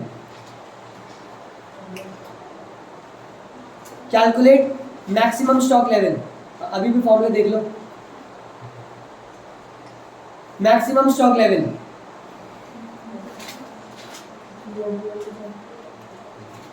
Maximum stock level. बहुत बढ़िया। अगला, मिनिमम स्टॉक लेवल। ये आ रहा है थोड़ा सा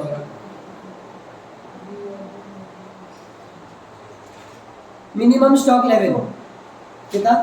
बहुत बढ़िया। फॉर्मूले याद नहीं क्या? बस फॉर्मूले का ही खेलता। अब जिनको याद नहीं उन्होंने नहीं किया था। कल मैंने कहा था फॉर्मूले पढ़ के आओगे। दैट इज अपन ने 3 सिंपल क्वेश्चन से देख लिए थे। रीऑर्डर लेवल आसानी से कर लिया, मैक्सिमम स्टॉक और मिनिमम स्टॉक। आपके नोट्स के पीछे फॉर्मूले इसलिए लिख के दिए गए थे ताकि आप उनको पढ़ो और उसको कंप्लीट कर लो। बोलो क्लियर है यहाँ तक? हार्दिक समझ में आया? हर्षिता क्लियर? मैं आप लोगों को बता देता हूँ, रीऑर्डर लेवल था 1600, मैक्सिमम स्टॉक था 1400 और मिनिमम स्टॉक कितना था? 900। कुछ भी नहीं करना, आप लोगों को बस नोट्स के पीछे जो फॉर्मूले लिखे हुए हैं as it is value copy करनी है। आपके क्वेश्चन में as it is minimum, normal और मैक्सिमम तीनों चीजें गिवन थी। बस जस्ट पुट द फॉर्मूला।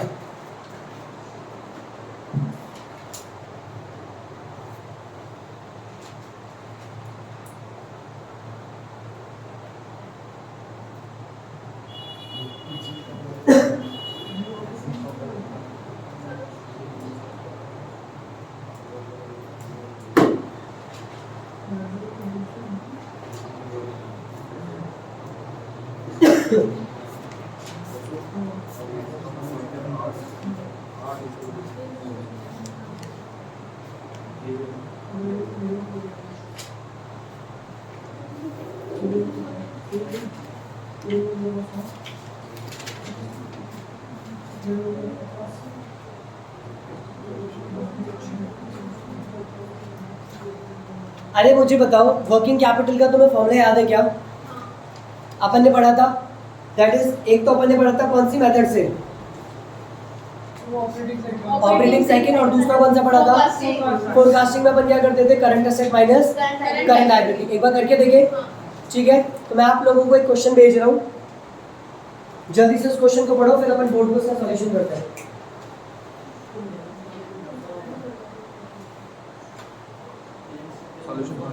बस क्वेश्चन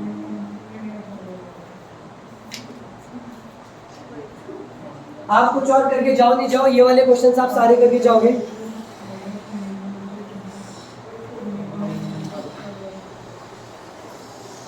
मिल गया क्वेश्चन सबको? आपने अपने फोन चेक कर लो, आपके पास एक क्वेश्चन आ चुका है।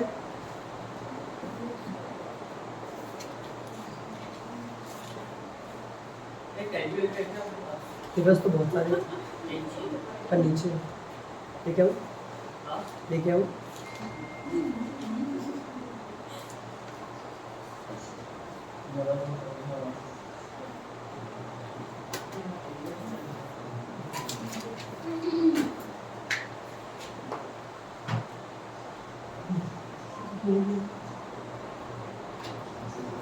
जल्दी से क्वेश्चन पढ़ो, आसान सा क्वेश्चन है। ये गुड्स कितने में बेचता है, प्रॉफिट ऑफ 25%। भैया अगर ऐसा क्वेश्चन आ रहा है ना तो मुफ्त के 20 नंबर मिलने वाले हैं आपको। इस क्वेश्चन को देखते ही आप एक बार सॉल्व करोगे मेरे साथ और आपको लगेगा कि सॉल्यूशन आराम से हो रहा है, कोई दिक्कत की बात आई नहीं। हम प्रॉफिट कितने पे बेचते हैं, 25% पे। डेप्रिसिएशन को लेकर चल रहे हैं, हर्षिता याद आया, टोटल कॉस्ट अप्रोच और कैश अप्रोच। तो ये डेप्रिसिएशन को लेकर चल रहा है, मतलब कौन सी अप्रोच चल रहा है, टोटल कॉस्ट अप्रोच। बात समझ में? कल लिखवाया था आपको, कल मैंने आपको एक लाइन लिखवाई थी कि दो अप्रोचेस होती है, एक टोटल कॉस्ट अप्रोच और एक कैश अप्रोच। जहाँ पे सिर्फ अपन कैश को लेते हैं तो कौन सी हो जाती है, कैश अप्रोच, और नॉन कैश एक्सपेंस को भी लेके चलते हैं तो होती है टोटल अप्रोच। इसने क्या बोला, depreciation is taken a part of cost, मतलब ये कौन सी अप्रोच चल रहा है, टोटल कॉस्ट, नॉन कैश को भी लेके चल रहा है। सबसे पहले आपको सेल कितनी दे रखी है, देखो 2 months और 2 महीने की उधार पे देते हैं अपन, मतलब आज माल बेचेंगे तो कब पैसा ले लेंगे, 2 महीने बाद।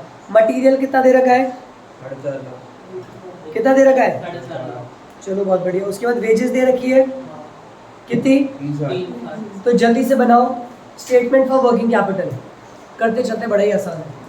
स्टेटमेंट फॉर, मटेरियल कंज्यूम नहीं लिख रखा है, इसमें 1 month क्रेडिट पे लेता ही है। हाँ 1 महीने उधार पे लेता है।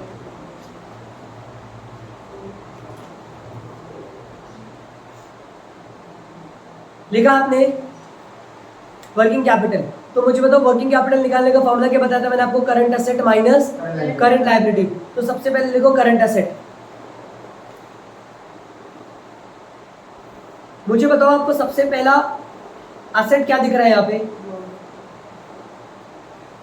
आप सेल्स करते हो, कितनी सेल्स करते हो, 18 लाख उधार पे या कैश में, और कितने महीने की, 2 महीने तो 2 महीने के लिए हम क्या जनरेट कर रहे हैं, हमारा डेटर्स। क्या कर रहे हैं, जिनसे पैसा लेना होता है उनको क्या बोलते हैं, डेटर्स। और कितने के, 18 लाख। तो जल्दी से करो, 18 लाख ब्रैकेट में लिखो डेटर्स, लिखा आपने डेटर्स, सामने लिखो 18 लाख इंटू 2/12, क्योंकि 2 महीने के लिए करते हैं। तो कितने के डेटर्स हो गए, 3 लाख। बहुत बढ़िया। अब उसके बाद नीचे देखो, आपको दिखेगा एक सेल्स प्रमोशन एक्सपेंस। जल्दी से देखो, आपको दिखेगा सेल्स प्रमोशन एक्सपेंस, दिखा कितने का है, और जिनमें से कितना अपन एडवांस पे करके बैठे हैं, 4 महीने का, मतलब कितने महीने का, अरे 3 महीने का। 3 महीने 4 तो क्वार्टर होते हैं, एक क्वार्टर में 3 महीने होते हैं। तो करो 60,000 इंटू 3/12, तो कितने आ गए, 15,000। लिख लो प्रीपेड एक्सपेंस। सर मैं करवा क्या रहा हूँ, मैं आपको बस असेट्स लिखवा रहा हूँ कि असेट्स का अमाउंट कितना है। तो आपने सबसे पहले क्या लिखा, डेटर्स, उसके बाद क्या लिखा, प्रीपेड एक्सपेंस। प्रीपेड एक्सपेंस कितने निकले, 15,000। कोई दिक्कत आई? उसके बाद मुझे बताओ, कहीं पे फिनिश गुड्स दे रखे हैं क्या आपको,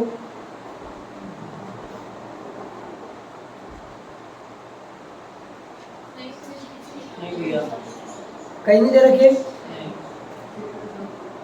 जल्दी से नीचे लिखो वर्किंग नोट, स्टेटमेंट के बाहर आके।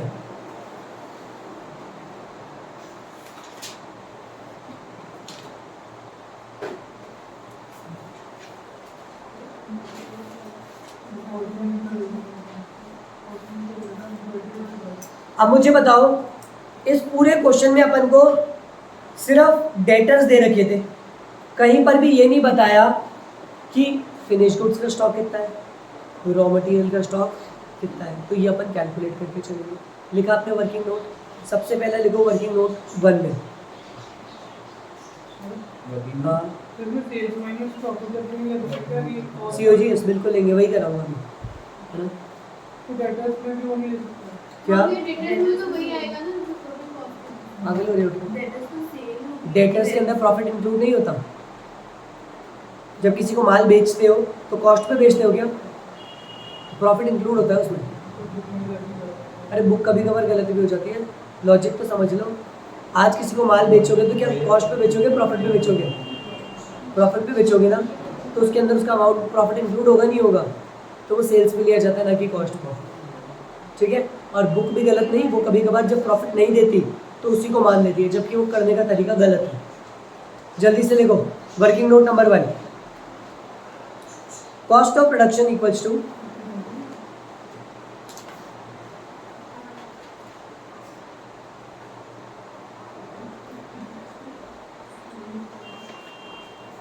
Material consume plus wages plus manufacturing expense plus administration.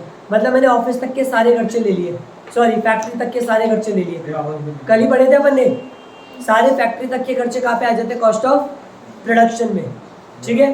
तो मैंने क्या क्या ले लिया, material consume plus wages plus manufacturing plus administration. बेचारे हमारा तो है ऑफिस तक आते हैं, कॉस्ट ऑफ प्रोडक्शन तक आते हैं। मेरी बात याद करो, कॉस्ट ऑफ प्रोडक्शन में ऑफिस तक क्या आते हैं, फैक्ट्री कॉस्ट में सिर्फ फैक्ट्री तक आते हैं। जब फैक्ट्री कॉस्ट के अंदर अपन ऑफिस के खर्चे ऐड करते हैं तो कॉस्ट ऑफ प्रोडक्शन आता है, और जब उसके अंदर अपन सेलिंग के खर्चे ऐड करते हैं तो कॉस्ट ऑफ सेल्स आता है, और जब उसमें अपन प्रॉफिट ऐड करते हैं तो सेल्स आती है। मतलब सेल्स, उसके ऊपर कॉस्ट ऑफ सेल्स, उसके ऊपर कॉस्ट ऑफ प्रोडक्शन, उसके ऊपर फैक्ट्री कॉस्ट, ठीक है। फैक्ट्री तक के खर्चे कहाँ पे आते हैं, फैक्ट्री कॉस्ट ऐड करेंगे ऑफिस के तो क्या आता है, cost of production. Selling and distribution add करते हैं तो cost of sales, profit add करते हैं तो सेल्स। क्लियर। अब मुझे बताओ, कहीं पे आपको वेजेस दे रखी है क्या, कितनी है, ऐड कर लो। मैन्युफैक्चरिंग एक्सपेंस है क्या, 1,20,000 ऐड कर लो, ऐड करते चलो। 12,90 नहीं, टोटल कर लिया मटेरियल कितना है, 4,50,000 प्लस वेजेस कितनी है, 360। उसके अलावा डेप्रिसिएशन है, मैन्युफैक्चरिंग एक्सपेंस है, सबको ऐड करो कितना आ रहा है,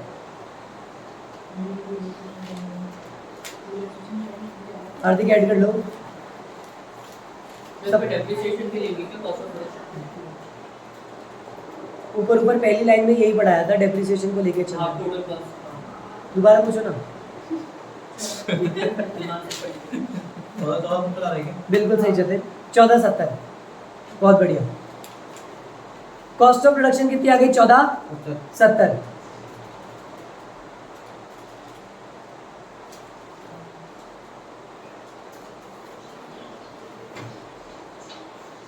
अब मुझे बताओ जल्दी से,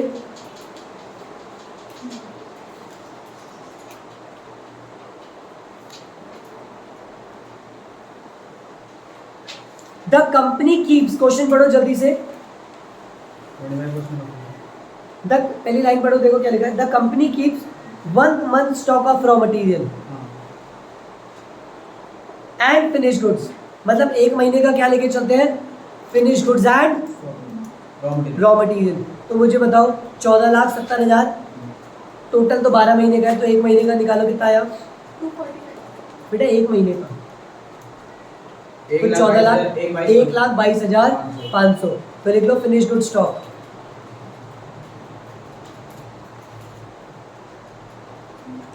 FG 122.5 फिनिश गुड्स कितना आ गया?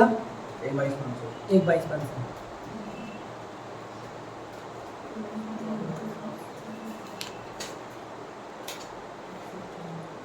उसके बाद देखो एक लाइन लिखी हुई है, it is also keep 1 lakh rupees in cash. क्या 1 लाख भी आपका असेट है? हाँ। यस, तो लिख लो कैश 1 लाख। हाँ। कॉस्ट ऑफ प्रोडक्शन 14,70,000 है, उसका क्या करना है? 1/12 ये वन से भी बात एक महीने का स्टॉक रखते हैं ना। तो ये तो कैश 20 टाइम हो गया। हाँ, तो लिख दो कैश एंड। तो ये कैश फ्लो थोड़ी बना रहे हो जो कैश एंड नहीं लिखेंगे, अपन तो असेट लिख रहे हैं ना। तो और ये कैश एंड स्टेटमेंट मिलेगा स्टॉक मिलेगा।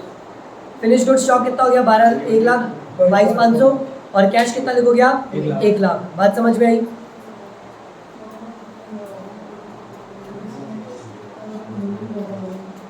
क्या 1470 नहीं आया? 10,000 क्यों बेटा? 70,000। 1470 है।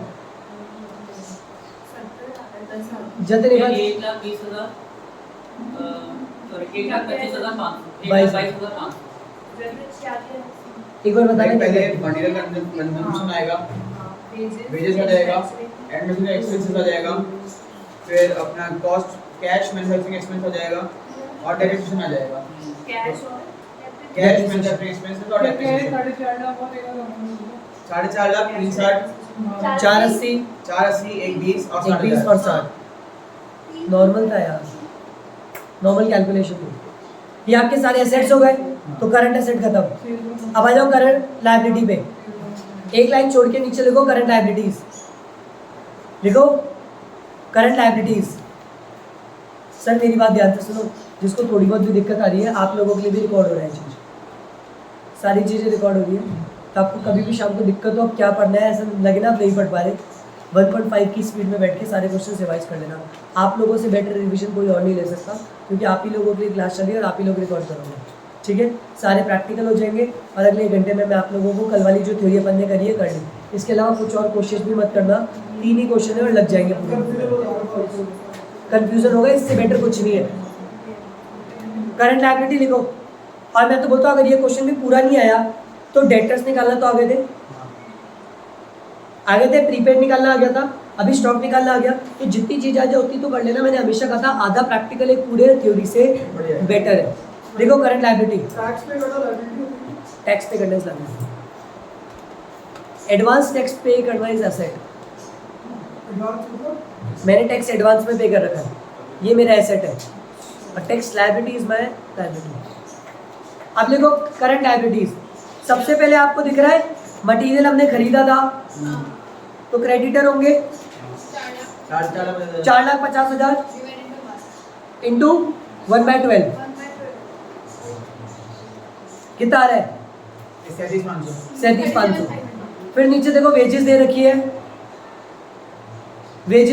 है, 3,60,000 कितने महीने के लिए ड्यू है? तो वही 3,60,000 इंटू 1/12।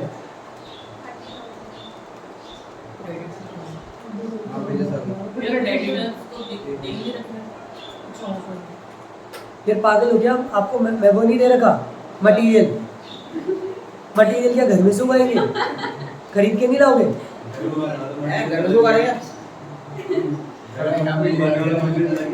अब वेजेस ड्यू मैं लिखवा रहा हूँ तो ये मत बोलना सर लेबर नहीं दे रखी कहीं। अगला देखो मैन्युफैक्चरिंग एक्सपेंस, वो भी 1 महीने के लिए ड्यू है, चेक करो। बिल्कुल सही 40,000। और एडमिनिस्ट्रेशन एक्सपेंस भी 1 महीने के लिए ड्यू है 10,000। बहुत बढ़िया। तो अब देखो कितना आसान हो गया। प्लीज प्लीज प्लीज इधर देखो, जिसने इस क्वेश्चन को शिद्दत से किया ध्यान से देखो। आपने करंट एसेट को टोटल किया, करंट लायबिलिटी किया, CA माइनस CL, खत्म। बस कर लो CA माइनस CL। और एंड में आपका क्वेश्चन बोल रहा है 15% सेफ्टी बना के चलना, तो जो भी CA माइनस CL है उसमें 15% ऐड कर देना as a margin of safety.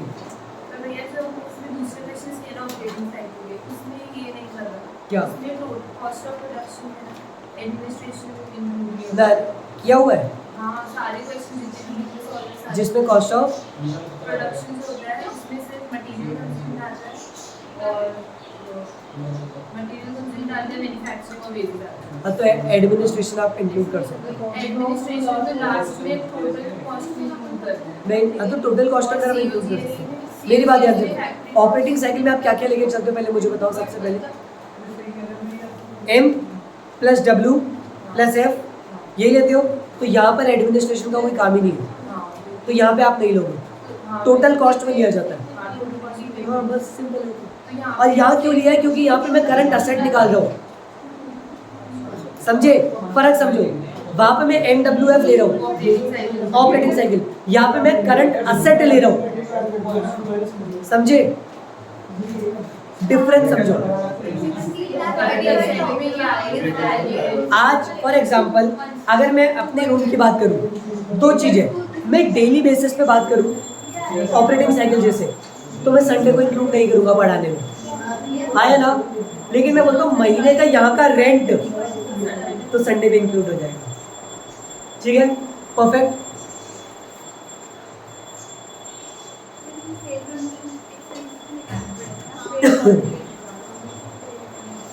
Yes, CMNC is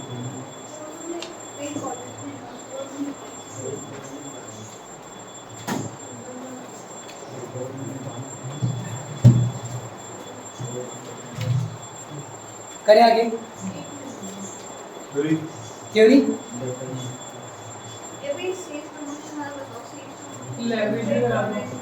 leverage कराऊं यार, जिसने कर लिया ना वो तो कर लो, या फिर रुक के कर लेना मेरे साथ है, क्योंकि अब आधे लेवरेज करेंगे नहीं। आपने 3-4 चैप्टर जो साथ में कर रखे थे वो मैंने वापस करवा दिए। अब इसके बाद आप लोगों ने अपने अपने चैप्टर डिवाइड कर रखे। अब जैसे ने COC किसी ने कर रखा है कॉस्ट ऑफ कैपिटल, अब किसी ने कोई दूसरा कैपिटल बजटिंग कितनों ने किया है, अब मैं बाकियों को कराऊंगा, आधों को समझ लिएंगे। अब कहीं ने लिवरेज कर रखा है, बाकियों ने नहीं कर रखा। आपको जो चैप्टर आते हैं वो कर सकते हैं, ठीक है। अब हम थ्योरी आप करें, निकाल लो अपनी थ्योरी। क्या आंसर क्या आता है इसको रख के आपका आ गया माइनस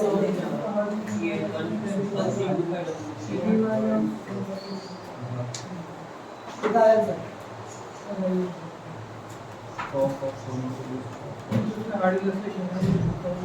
अब एक नोट दे दो मुझे।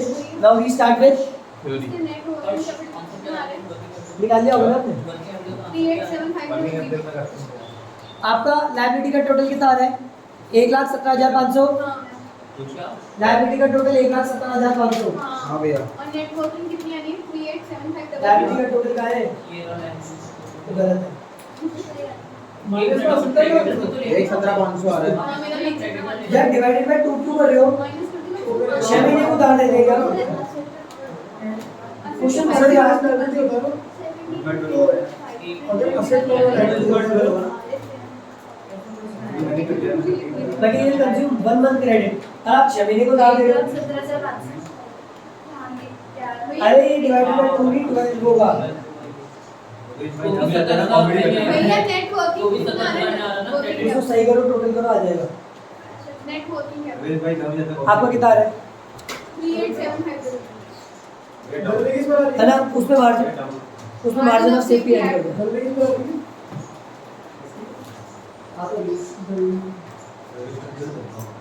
किसी ने ज्यादा पढ़ लिया ना उससे कर और वैसे ज्यादा मतलब जो काम ही से करते हैं हां छोटी करनी है तो पेपर साथ में भैया नहीं। कितना आ रहा है? 445,625 435 थोड़ा सा फर्क आ रहा है तो कोई दिक्कत नहीं है। मार्जिन ऑफ सेफ्टी में मैंने क्वेश्चन से मैच नहीं करवाया। 320 आ रहा है। नहीं मेरा तो 445,625 आ रहा है। ये छोड़ो यार अरे कैलकुलेशन कर लेना, सबका सही है। आ जाओ स्टार्ट कर रहे हैं थ्योरी।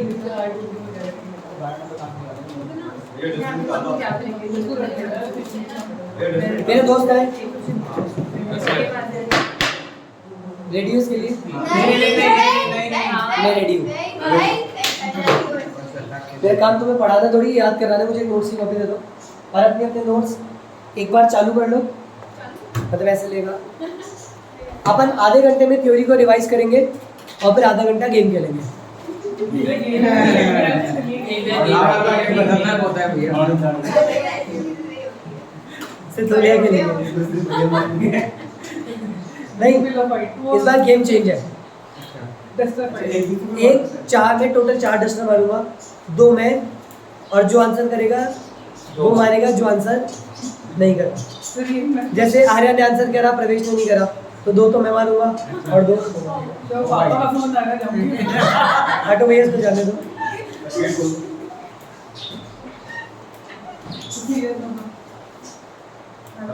चलो याद करते हैं, सबने क्लास ले ली थी, सबने रिवीजन कर लिया था। चलो पढ़ते हैं। Discuss the functional area, discuss the functional area किसके? Of financial management. Financial management के फंक्शनल एरिया क्या थे? याद करो, IPS, P से प्राइमरी, I से इंसिडेंटल और F से सब्सिडियरी। तो हाँ, सेकेंडरी लिखो, सब्सिडियरी लिखो। प्राइमरी के अंदर अपन ने क्या पढ़ा था? कैप्स की ऐड, कैप्स ऐड। C से A से P, planning and forecasting, S और last distribution of fund. Clear?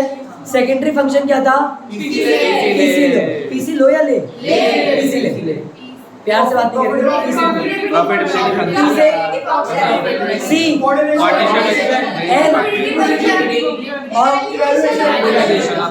PC ले।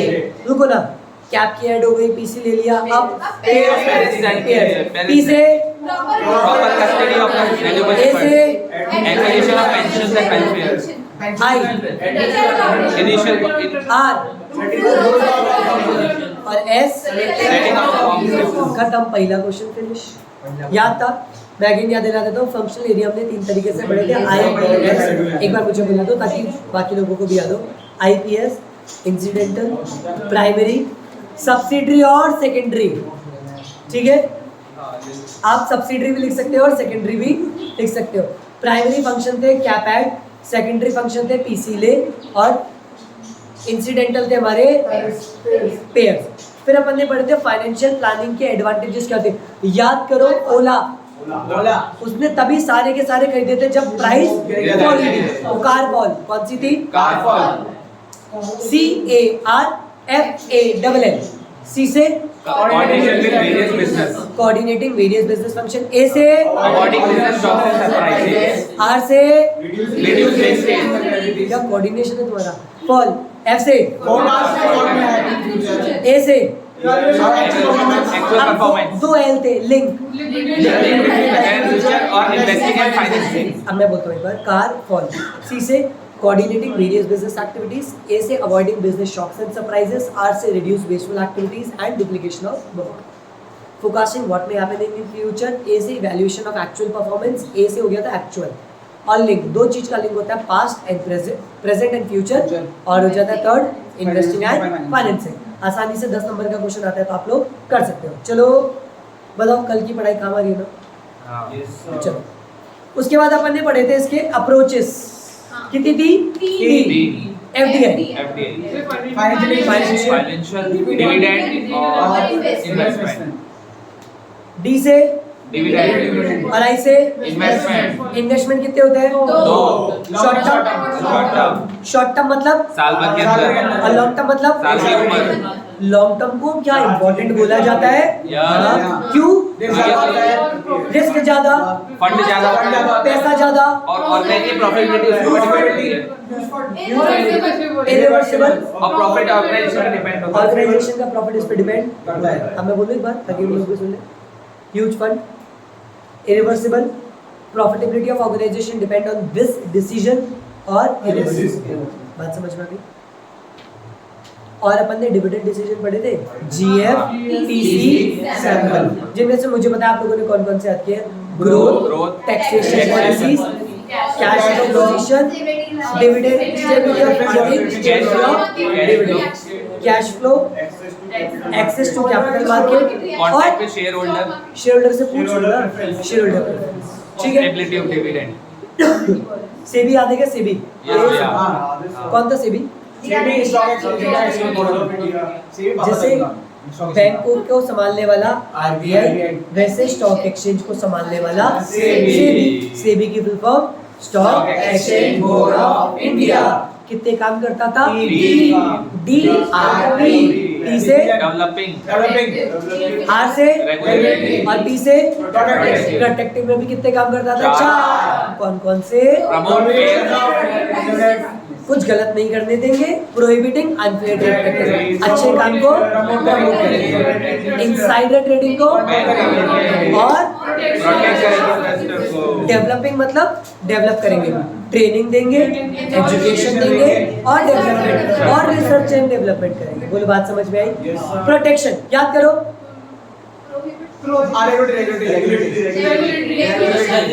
रजिस्ट्रेशन, रेगुलेशन, रजिस्ट्रेशन, फिर call for the information and collection of penalties and fees and any other work. खत्म। ये हमारा किसके काम खत्म हो गए? अच्छा, सेबी के अगर ऑब्जेक्टिव आ जाए तो वही प्रोटेक्टिव, वो मतलब डेवलपिंग, अब प्रोटेक्टिव वाले सारे के सारे उसके ऑब्जेक्टिव। ठीक है, बात समझ में आई? चलो आगे चलते हैं। क्या बढ़िया रिवीजन हो रहा है। फिर अपन ने पढ़े थे what is stock exchange, discuss the function and utility. Function तो अपन ने पढ़े थे स्पीच, याद है? यूटिलिटी 3 जनों को दे रहा था, टूवर्ड्स इन्वेस्टर, सोसाइटी और सोसाइटी, कंपनी और बहुत बढ़िया। तो सोसाइटी को क्या था? डेवलपमेंट, फंड मिल जाएगा, बहुत बढ़िया। और कंपनी में कितने थे? 3।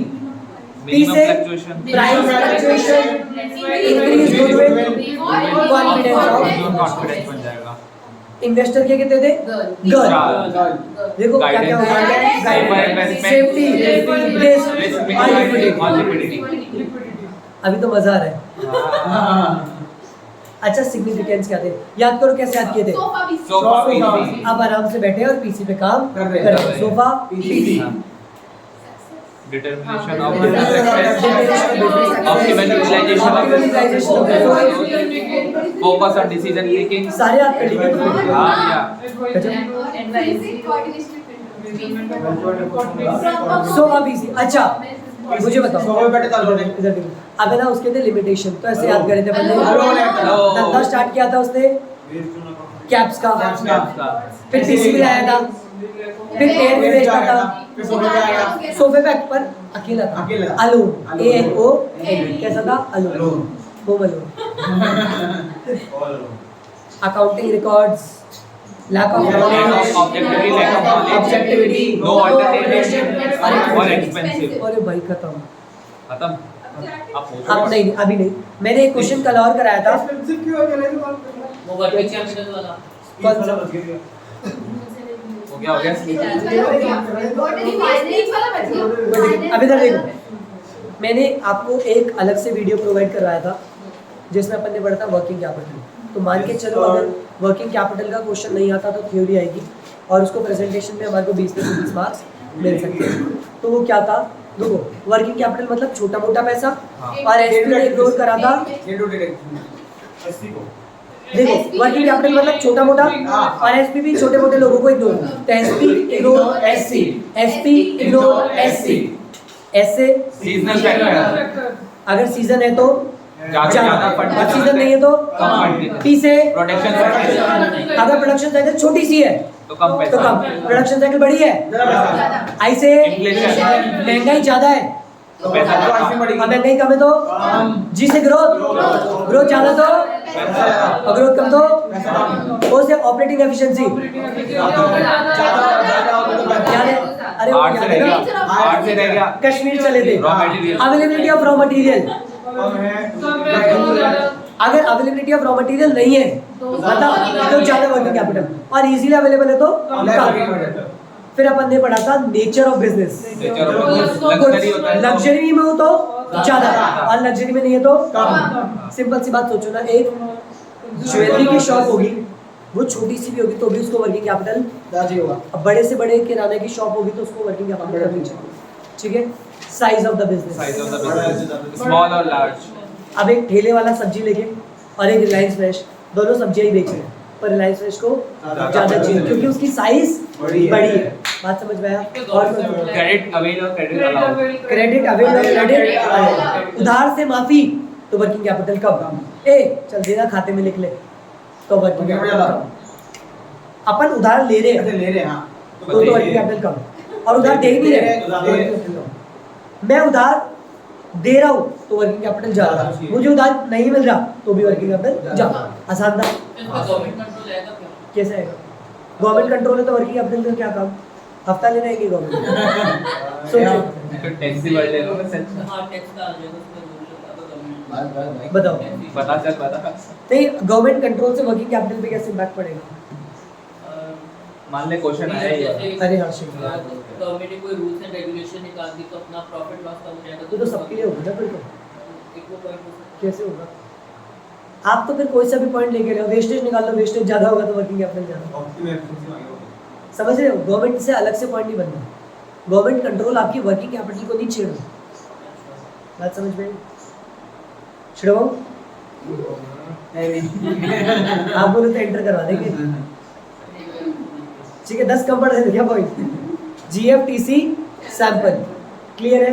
अरे GFTC काम करा SC और SC इसमें बात तो मैंने किया था अभी डिविडेंड वाला तो ले सकते हैं ना कि डिविडेंड अगर दे रहा है तो ज्यादा मुश्किल यार। Working capital is for all, not only for companies. Dividend is only for companies. Partnership में आपको डिविडेंड नहीं मिलता। नहीं बात समझो। समझ गए? क्या वर्किंग कैपिटल एक पार्टनरशिप में भी जरूरी है? हाँ, तो वो डिविडेंड की बात नहीं करेगा। क्लियर है? ठीक है, समाप्त करें। चलो हम यहीं पे वीडियो रोकते हैं। जिसको भी जरूरत हो आप मुझसे लिंक मांग लेना, मैं आप लोगों को प्रोवाइड करवा दूंगा। ये ग्रुप में डाल ही दो ना मैं कोई लिंक नहीं डालूंगा, आप लोगों को मिल जाएगी। ठीक है, जिसको पढ़ने की चाहो आप मुझसे लिंक ले लेना। Done. Thank you so much. Paper जैसा भी हो आप लोग मुझे बताना।